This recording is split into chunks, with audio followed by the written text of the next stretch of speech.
All right, hello wine drinking people. We are back with more of what I had to drink yesterday, and I'm always welcome to taste the wines of Leroy, Madame Leloup Biz Leroy. She's created her domain in 1988, but the family goes back far longer than that as negociants in Burgundy, and you know, these guys have got a huge stash of wine. They release these older vintages every year, going back 10 years a cycle, and you know, 2012, 1992, 2002, 1982 were released this year, and you know, they stopped by to see me with a lineup of some pretty good juice. Let me tell you, even the Bourgogne Rouge 2007, which is not considered a very good vintage, you know, this wine may be a bit shy on the nose, but had some lovely red cherry fruit, earthy, barnyard-like aroma showing up. They bottled 150 different wines in 2007. Wow, that's a lot. One of the largest collections of wine in Burgundy, as I mentioned before, and continuing to grow. This wine is, well, the Madame is a little bit, she doesn't really like to let you know where it comes from. It could come from the Côte de Beaune this year. The choice changes every year. There was no Bourgogne Rouge made in 2008.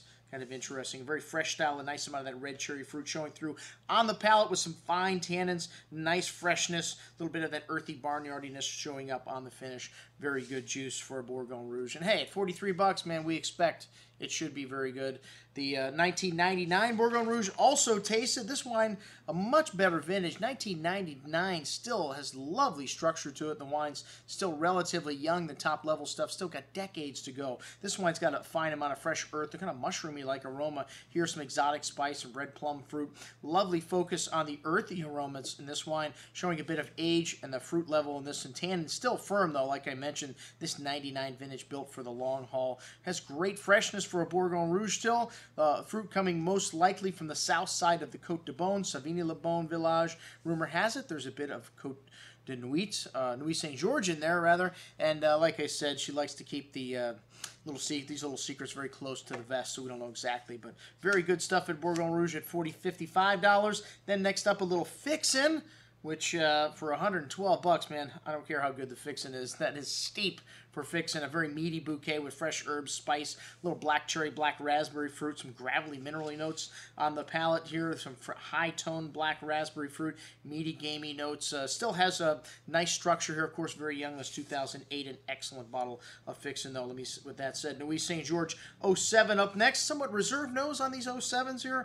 A little like the Bourgogne, a little light smoke and some red raspberry fruit there. A fresh and vibrant wine on the tongue with fine tannins, really soft fruit, a nice touch of spice. A very light and elegant style Nuit Saint-Georges, though, but still excellent at $128. Now into the white wines, the Bourgogne Blanc from the 2006 vintage. Hey, we've got some 2001 vintage still in the store. I mean, 2000 vintage, which is drinking spectacularly at the moment. Fresh apple and lemon fruit on the nose, hint of a flinty kind of nuance there, chalky, minerally notes there. The fruit for this wine coming from Savigny-le-Bon. It can go all the way up to Meursault, Corton, etc. A nice creamy texture on the tongue with a good hand of minerality showing through the fruit there. A lovely zesty, lemony, citrusy quality. A little light oak spice, but really nice balance here for a Bourgogne Blanc from 2006.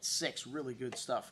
All right, the 2000 Bourgogne Blanc, which I mentioned, we still have some in the store here at $44.25. The 2000 vintage. A vintage that wasn't really highly regarded for the reds, maybe a little highly more regarded for the whites, but still not a very highly regarded vintage. This is a nice little wine. Beautiful bouquet, a bit of a flinty, smoky note showing to this this ripe green apple, a touch of cinnamon spice as well. Drinking really nicely right now. Really lovely fatness and richness on the palate with this wine, and still nice freshness. Could go another 10 years.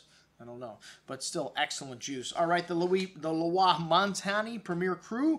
This one has this lovely lemon curd and fresh green apple fruit on the nose. Pronounced wet stone kind of minerality here, and a little barnyard, a funky note here to the nose as well. A very drinkable wine with this 2006 vintage. You know, not a great vintage in Burgundy, not one really that's long-lived. Some austere fruit, a bit tart and chalky on the finish, but nice balance overall. Excellent juice. The Savigny-le-Bon Blanc.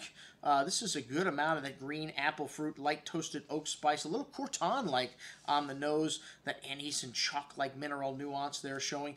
Good richness on the tongue, the light oily kind of texture there to the tongue. Ripe green apple fruit, nice freshness and balance to the finish. Drinking really nicely right now, this 2006 vintage for whites. And that was what I had to drink with the folks from Leroy. I'm your host, Andrew Lampasoni, signing off for the Wine Watch, saying remember, always drink the good stuff first.